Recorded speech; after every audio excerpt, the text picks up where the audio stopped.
ಒಬ್ಬರು ಒಂದು 4 ಹುಡುಗರು ಒಂದು ಕಾಲೇಜ್ಗೆ ಹೋದ್ರಂತ, ಇಂಜಿನಿಯರಿಂಗ್ ಕಾಲೇಜ್ಗೆ ಹೋಗಿ ಅಲ್ಲಿ ಮುಂದೆ ಒಬ್ಬ ವಾಚ್ಮನ್ ಇದ್ದಂತ. ಆ ವಾಚ್ಮನ್ ಕೇಳಿದ್ರಂತ, ಹೆಂಗೈತ್ರಿ ಕಾಲೇಜು? ಭಾಳ ಚಲೋ ಐತ್ರಿ. ಅಲ್ಲ, ನಾವು ಅಡ್ಮಿಷನ್ ಮಾಡಿಸ್ಬೇಕಂತ. ಭಾಳ ಚಲೋ ಐತೆ, ಮಾಡಿಸ್ರಿ, ಇದು ನಾವು ಇಲ್ಲೇ ಓದಿದ್ವಿ ಅಂತಂದು. ನಾವು ನಮ್ಮದು ಇದೇ ಎಜುಕೇಷನ್ ಇಲ್ಲೇ ಆಗೈತೆ ನಮ್ಮದು. ಏನು ದುಡಿಯುವಿಕೆ, ಯೌವನೇ ವಿಷಯಿಷಿಣ. ದುಡಿಯುವ ವಯಸ್ಸಿನಲ್ಲಿ ಹುಡುಗರು ದುಡಿಬೇಕಾಗ್ತೈತಿ. ಅದು ಬಿಟ್ಟು ನಾವೇನು ಮಾಡ್ತೀವಿ ಅಂದ್ರೆ, ಎಕಡೆರೆ ಒಂದು ಹರಕ್ ಪ್ಯಾಂಟ, ಎಕಡೆರೆ ಒಂದಿಷ್ಟು ಕೂದಲ, ಯಾವುದರ ಒಂದಿಟ್ಟು ಅಂಗಿ, ಆ ಪಟಪಟಿ ಸೈಲೆನ್ಸರ್ ಹಚ್ಚಿ ಊರು ತುಂಬ ಒದರಿಸ್ತೀವಿ. ಪಟಪಟಿ ಸೈಲೆನ್ಸರ್ ಹಚ್ಚಿ ಊರು ತುಂಬ ಒದರಿಸೋರು ಯುವಕರಾಗ್ತೀವೇನು? ಅವು ಪ್ಯಾಂಟ್ ಚಲೋ ಪ್ಯಾಂಟ್ ಹರ್ಕೊಂಡು ಅದನ್ನು ಹಾಕ್ಕೊಂಡಾನ. ಈಗ ಅವು ಹುಡುಗರು ಪ್ಯಾಂಟ್ ಹಾಕವು ಹಿಂದೆ ಎಲ್ಲಿ ಬಿಚ್ಚೆ ಬಿಡ್ತೈತೆ ಅನ್ನಂಗೆ ಇರ್ತೈತೆ. ಅದು ಏನು ಫ್ಯಾಷನ್.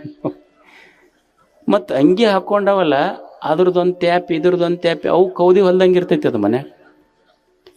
ಕೂದಲು ಬಿಟ್ಟನೋ, ಎಷ್ಟು ಬಿಟ್ಟನೋ, ಯಾವಾಗ ಕಟ್ ಮಾಡ್ತಾನೋ, ಎಷ್ಟು ಇರ್ತೈತೋ ಗೊತ್ತಿರೋದಿಲ್ಲ ಅದು. ಅವ್ರವು ಬೈದ್ಲಂತ, ಹುಚ್ಚ, ಕೂದಲ ಕಟ್ ಮಾಡಿ ನೀನು ಅದನ್ನು, ಎಷ್ಟು ಉದ್ದು ಬಿಟ್ಟು. ಅವ ಎದಕ್ಕೆ ಆಡ್ತೀನಿ, ನನಗೆ ಸುಮ್ಮನಿರು, ಎದಕ್ಕೆ ಕಟ್ ಮಾಡ್ಬೇಕು? ಮುದೋಡೆ, ಅದು ನಿನ್ನೆ ನಿಮ್ಮ ತಂಗಿಗೆ ನೋಡಕ್ಕೆ ಬಂದಿದ್ರಲ್ಲ, ಆಕಿನ ಬಿಟ್ಟು ನಿನ್ನ ಒಪ್ಕೊಂಡು ಹೋಗ್ಯಾರ ಅವ್ರು. ಯಾವಾಗ ಕನ್ನೆ ವರ ಯಾವ್ದು ಗೊತ್ತಿಲ್ಲಾರ್ದಂಗಾಗೈತಿ. ಹಿಂಗೆ ಎಕಡೆರೆ ಪಟ್ಪಟ್ಟಿ ಒದರಿಸಿ, ಎಕಡೆರೆ ಕೂದಲ ಕಟ್ ಮಾಡಿ, ಎಂಥದರೆ ಅಂಗಿ ಹಾಕ್ಕೊಂಡು ವಿಚಿತ್ರವಾಗಿ ಕಾಣುವುದು ಯೌವನ ಅಲ್ಲ. ನಮ್ಮ ಯೌವನ ಯುವಕ ಅಂತ ಯಾರಿಗೆ ಅನ್ನಬೇಕು ಅಂದ್ರೆ, ಯಾವ ವಯಸ್ಸಿನಲ್ಲಿ ತಂದೆ ತಾಯಿಗಳ ಸೇವೆ, ದುಡಿಮೆ, ಸಮಾಜ, ದೇಶಕ್ಕಾಗಿ ಯಾರು ತನ್ನ ಯೌವನವನ್ನು ಮೀಸಲಾಗಿಟ್ಟಿರ್ತಾರಲ್ಲ ಅವರಿಗೆ ಯುವಕರು ಅನ್ನಬೇಕಾಗ್ತದೆ. ಯೌವನೇ ವಿಷಯಿಷಣ ವಾರ್ಧಿಕ್ಯ ಮುನಿವೃತ್ತಿನಾಂ. ವಾರ್ಧಿಕ್ಯ ಮುಪ್ಪು ಹೆಂಗಿರ್ಬೇಕಂದ್ರೆ ಮುನಿಯಂತೆ ಇರಬೇಕು. ಬಾಲ್ಯ ಓದೋದ್ರೊಳಗೆ ಮೀಸಲು ಮಾಡಬೇಕು, ಯೌವನ ದುಡಿಯುವುದಕ್ಕಾಗಿ ಮೀಸಲು ಮಾಡಬೇಕು, ಮುಪ್ಪು ರಿಟೈರ್ಡ್ ಆಗಿವ್ರಿ ಇನ್ನೇನೈತೆ ಅಂದ್ರೆ ಅದು ಮೀಸಲು ಮಾಡ್ಬೇಕಂತಾನೆ. ವಾರ್ಧಿಕ್ಯ ಮುನಿವೃತ್ತಿನಾಂ. ಮನ್ಯಾಗ ಹೆಂಗಿರ್ಬೇಕಂದ್ರೆ ಸಂತರಂಗಿರ್ಬೇಕಂತ. ಮುನಿ ಅಂದ್ರೆ ಸಂತರಂಗಿರ್ಬೇಕು. ಕಾಲ ನಾಡಿನೊಳಗಿದ್ರು ಮುಖ ಕಾಡಿನ ಕಡೆ ಇರ್ಬೇಕು. ಮುಖ ಕಾಡಿನ ಕಡೆ ಇರಬೇಕು, ಕಾಲ ನಾಡಿನೊಳಗಿರ್ಬೇಕು ಅಂದ್ರೆ ಇವ್ರಿಗೆ ಸಂತ ಅಂತಾರೆ. ಇವನು ಮುಖ ಕಾಲು ಇನ್ನೂ ಅಡಿಗೆ ಮನೆ ಕಡೆನ ಅದಾವ. ಏನು ಮಾಡಿಯಪ್ಪ, ಬೆಳಿಗ್ಗೆ ಹೋಗ್ಕಾನ ಒಂದು 8-10 ಮಂದಿ ಕೂಡ್ತಾರ ವಾಕಿಂಗ್. ವಾಕಿಂಗ್ ಹೋದ್ರಂದ್ರೆ ಅವ್ರೇನು ವಾಕಿಂಗ್ ಮಾಡೋದಿಲ್ಲ, ಊರು ಸುದ್ದಿ ಬರೇ ಟಾಕಿಂಗ್. ಏನು ವಾಕಿಂಗ್ ಇಲ್ಲ. ಬಂದನ ಪೇಪರ್ ಓದ್ತಾನ, ಪೇಪರ್ ಬೆಳಿಗ್ಗೆ ಒಮ್ಮೆ ಓದ್ತಾನ, ಸ್ನಾನ ಮಾಡಿಂದ ಮತ್ತೆ ಪೇಪರ್ ಓದ್ತಾನ, ಮತ್ತು ಊಟ ಮಾಡಿಂದ ಪೇಪರ್ ಓದ್ತಾನ, ಮಧ್ಯಾಹ್ನದಾಗ ನಿದ್ದೆ ಬರೋದಿಲ್ಲ, ಮತ್ತೆ ಪೇಪರ್ ಅದೇನು ಬಾಯಾಟ ಮಾಡ್ತಾನೆ ಅನ್ನೋಂಗೆ ಓದ್ತಾನೆ. ಓದಿದ್ದ ಪೇಪರ್. ಆಮೇಲೆ ಹಿಂಗೆ ಬಂದು TV ಹಚ್ಬೇಕಂತಾನ ಹುಡುಗರು ಬಂದು ಪೋಗೋ ಹಚ್ತಾವ. ಇವ ನ್ಯೂಸ್ ಹಚ್ಚೋದಕ್ಕೆ ಹುಡುಗರು ಪೋಗೋ ಹಚ್ಚಿ ನೀವು ಹೊರಗೆ ಹೋಗೋ ಅಂತಾವ. ಅಟ್ಟಾವ ಎಲ್ಲಿ ವಾರ್ಧಿಕ್ಯ ಹೆಂಗೈತಿ. ಒಬ್ಬ ಡೆಲ್ಲಿ ಒಳಗೆ ಒಬ್ಬ ಮನುಷ್ಯ ಓಂಕಾರನಾಥ್ ಶರ್ಮಾ ಅವನ ಹೆಸರು. ಅವ ಈ ಲ್ಯಾಬ್ ಟೆಕ್ನಿಷಿಯನ್ ಆಗಿ ರಿಟೈರ್ಡ್ ಆದ. ಅವನ ಹೆಸರು ಓಂಕಾರನಾಥ್ ಶರ್ಮಾ. ಅಂದ್ರೆ ಮುಪ್ಪು ಹೆಂಗೆ ಕಳಿಬೇಕು ಮನುಷ್ಯ. ಅದು ರೈಲ್ವೆ ಬ್ರಿಡ್ಜ್ ಬಿತ್ತಂತ. ಈ ಮೆಟ್ರೋ ಮಾಡ್ತಾರಲ್ಲ, ಮೆಟ್ರೋ ಮಾಡುವಾಗ ಬ್ರಿಡ್ಜ್ ಬಿದ್ದಿದ್ದಕ್ಕೆ ಭಾಳ ಮಂದಿ ಬಡವರಿಗೆ ಔಷಧ ಸಿಗಲಿಲ್ಲ. ಅವ ಏನು ಮಾಡ್ದ ಅಂದ್ರೆ ರಿಟೈರ್ಡ್ ಆದಮೇಲೆ ಈಗ ಎಲ್ಲ ಅಪಾರ್ಟ್ಮೆಂಟ್ಗಳಿಗೆ ಹೋಗ್ತಿದ್ದ. ಮತ್ತು ಎಲ್ಲ ಶ್ರೀಮಂತರ ಅಪಾರ್ಟ್ಮೆಂಟ್ ಅಂದರೆ ಎಲ್ಲರೂ ರೋಗಿಗಳೇ ಅಷ್ಟೇ, ಎಲ್ಲ ಟೈಪು ರೋಗ ಅಲ್ಲೇ ಸಿಗೋದು. ಅವ ಏನು ಮಾಡ್ದಂದ್ರೆ ಅಪಾರ್ಟ್ಮೆಂಟಿಗೆ ಅಡ್ಡಾಡಿ ವೇಸ್ಟ್ ಅವ್ರು ತೋಳದ ಗುಳಿಗೆ ಇರ್ತಾವಲ್ಲ ಅವೆಲ್ಲ ಕಲೆಕ್ಟ್ ಮಾಡಕತ್ತ. ಅವನ್ನೆಲ್ಲ ಕಲೆಕ್ಟ್ ಮಾಡಿ ಬೆಳಗ್ಗೆ ವಾಕಿಂಗ್ ಮಾಡ್ಕೋಂತ ಎಲ್ಲ ಮನ್ಯಾಗ ಹೆಚ್ಚುವರಿ ಇದ್ದು ನೀವು ಹೆಂಗೆ ಅನ್ನದ ಭಿಕ್ಷೆ ಮಾಡ್ತೀರಲ್ಲ, ಮೆಡಿಸಿನ್ ಭಿಕ್ಷೆ ಮಾಡೋದತ್ತು. ಗುಳಿಗೆ ಭಿಕ್ಷೆ ಮಾಡಿ ಗುಳಿಗೆ ತೊಗೊಂಡು ಬಂದು ಮತ್ತೆ ಬೈಫರ್ಕೇಟ್ ಮಾಡಿ ಸ್ಲಮ್ಸ್ ಬಡವ್ರು ಎಲ್ಲಿ ಇರ್ತಾರಲ್ಲ ಅಲ್ಲಿ ಹೋಗಿ ಫ್ರೀ ಗುಳಿಗೆ ಕೊಡ್ತಿದ್ದ. ಈಗ ಅವನಿಗೆ ಮೆಡಿಸಿನ್ ಬಾಬಾ ಅಂತ ಕರೀತಾರೆ ಎಲ್ಲರೂ, ಓಂಕಾರನಾಥ್ ಶರ್ಮಾ. ಅಂದ್ರೆ ಮುಪ್ಪು ಸಹಿತ ನಾವು ಸರಿಯಾಗಿ ಕಳಿಬೋದು ಅಂತ. ಮುಪ್ಪನ್ನು ಸರಿಯಾಗಿ ಕ್ರಿಯೇಟಿವಿಟಿ ಕೆಲಸ ಮಾಡದೆ ಇದ್ರೆ ಚಿಂತೆ ಶುರುವಾಗ್ತಾವೆ. ಮುಪ್ಪಿಗೆ ನಿದ್ದೆ ಬರೋದಿಲ್ಲ, ಚಿಂತೆ ಶುರುವಾಗ್ತವೆ. ಯೋಗೇನಾಂತೆ ತನುತ್ಯಜೇತ್. ಮನುಷ್ಯ ದೇಹವನ್ನು ಹೇಗೆ ಬಿಡಬೇಕು ಅಂದ್ರೆ ಯೋಗೇನಾಂತೆ, ಯೋಗ ಮಾಡ್ದಂಗೆ ಇರ್ಬೇಕಂತ ಜೀವನ. ನಕ್ಕೋಂತ ಹೋಗ್ಬೇಕಂತ, ಈ ಜಗತ್ತು ಬಿಟ್ಟು ಹೋಗುವಾಗ ಹೆಂಗೆ ಹೋಗ್ಬೇಕಂದ್ರೆ ನಕ್ಕೋಂತ ಹೋಗ್ಬಿಡೋದಷ್ಟ. ಅಳ್ತಾರೆ ಯಾರು ಹೇಳಿ? ನಾವು ಹಂಗೆ ಎಂದರ ಹೋಗಿವೇನು? ನಮ್ಮ ಸಾವು ಎಂದರ ನಕ್ಕೊಂತ ಐತೇನು? ಅವ ಮುದುಕ್ ಹೋಗ್ತಿರ್ತಾನ, ಮಕ್ಕಳಿಗೆ ಕರೆಸ್ತಾನ, ಹೆಣ್ಮಗಳಿಗೆ ತವ್ರ ಮನೆಯಿಂದ ಬಾ ಅಂತ ಕರೆಸ್ತಾನ, ಮಾತು ಬರ್ತಿರೋದ್ರಲ್ಲಿ ಕೈ ಮಾಡ್ತಿರ್ತಾನೆ, ಕೈ ಕೊಡು ಕೈ ಕೊಡು ಅಂತ. ಆ ಹುಡುಗಿ ಕೈ ತಗೊಂಡು ಮಗನ ಕೈ ಮೇಲೆ ಹಾಕಿ ಮಗಳ ಕೈ ಹಾಕಿಸ್ಕೊಂತಾನ ಹೋಗಾಗ. ಇಲ್ಲ, ನಿನ್ನ ಮಗಳಿಗೆ ನನ್ನ ಮೊಮ್ಮಗನಿಗೆ ಕೊಟ್ಟರೆ ನನ್ನ ಆತ್ಮಕ್ಕೆ ಶಾಂತಿ.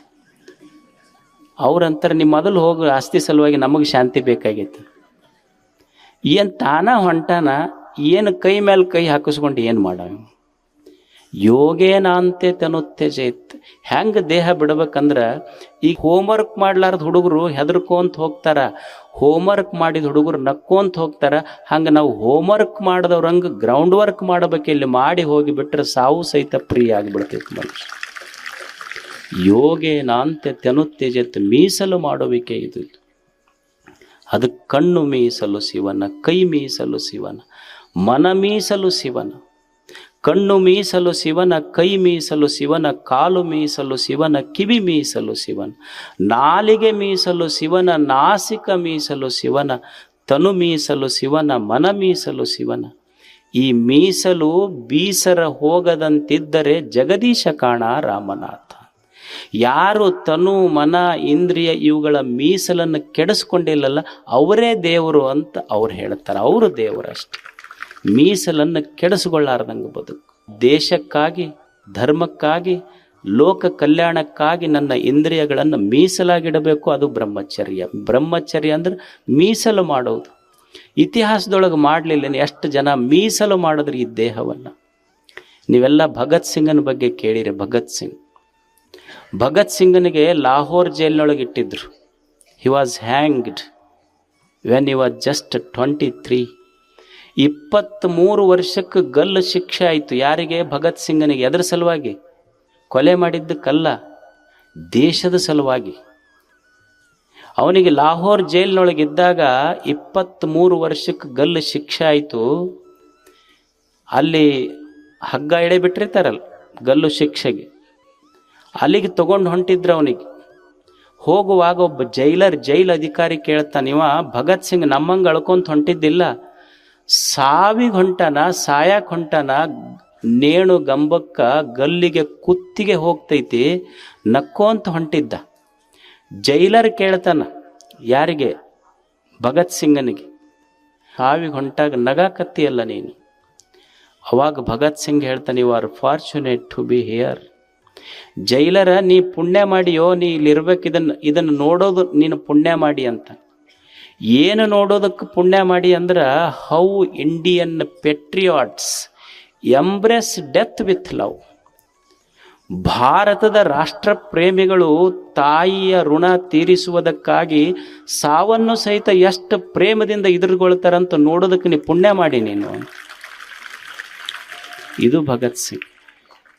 ಮುಂದೆ ಹೋಗೋದ್ರಾಗ ತಾಯಿ ಬಂದು ನಿಂತಿರ್ತಾಳ, ಮಗ ನೇಣುಗಂಬಕ್ಕೆ ಹೊಂಟಿರ್ತಾನ, ತಾಯಿ ಕಣ್ಣಾಗ ನೀರ. ಭಗತ್ ಸಿಂಗ್ ತಾಯಿ ಕಣ್ಣೀರು ಒರೆಸಿ ತಾಯಿಗಂತಾನ, ಯವ್ವ ಯಾರ ಕಣ್ಣಾಗರ ನೀರು ಬರಲಿ? ತಾಯಿ ವಿದ್ಯಾವತಿ, ಭಗತ್ ಸಿಂಗನ ತಾಯಿ. ಮಗನ ನೇಣಗಂಬಕ್ಕೇರೋದು ನೋಡ್ಲಿಕ್ಕೆ ತಾಯಿ ನಿಂತಿದ್ಲು. ತಾಯಿ ಕಣ್ಣಾಗ ನೀರು, ಮಗ ಕಣ್ಣೀರು ಒರೆಸ್ತಾನ. ಒರೆಸಿ ತಾಯಿಗಂತಾನ, ಯವ್ವ ಯಾರ ತಾಯರ ಅಳ್ಳಿ? ಭಗತ್ ಸಿಂಗನ ತಾಯಿ ಕಣ್ಣಾಗ ನೀರ. ವಿದ್ಯಾವತಿ ಅಂತಾಳ, ಯಪ್ಪ ಭಗತ, ಇದು ದುಃಖದ ಕಣ್ಣೀರಲ್ಲೋ, ನನ್ನ ಗರ್ಭದ ಮೇಲೆ ಸಿಟ್ಟು ಬಂದ ಕಣ್ಣೀರು.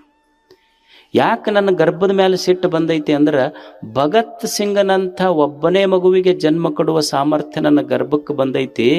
ಅಕಸ್ಮಾತ್ 10 ಮಂದಿಗೆ ಜನ್ಮ ಕೊಡುವ ಸಾಮರ್ಥ್ಯ ನನ್ನ ಗರ್ಭಕ್ಕೆ ಬಂದಿದ್ರೆ ಆ 10 ಮಕ್ಕಳನ್ನು ದೇಶ ಸೇವೆ ಮಾಡ್ರಿ ಅಂತ ಕಳಿಸ್ತಿದ್ದೆ ನಾನು.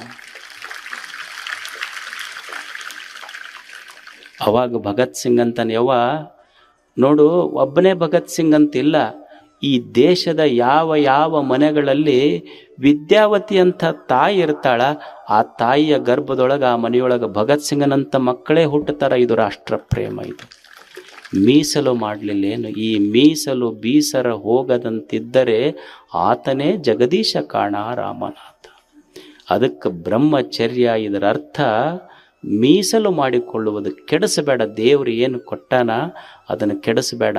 ಮೀಸಲು ಮಾಡುವುದು, ರಿಸರ್ವೇಷನ್ ಮಾಡುವುದು, ಇದು ಬ್ರಹ್ಮಚರ್ಯ.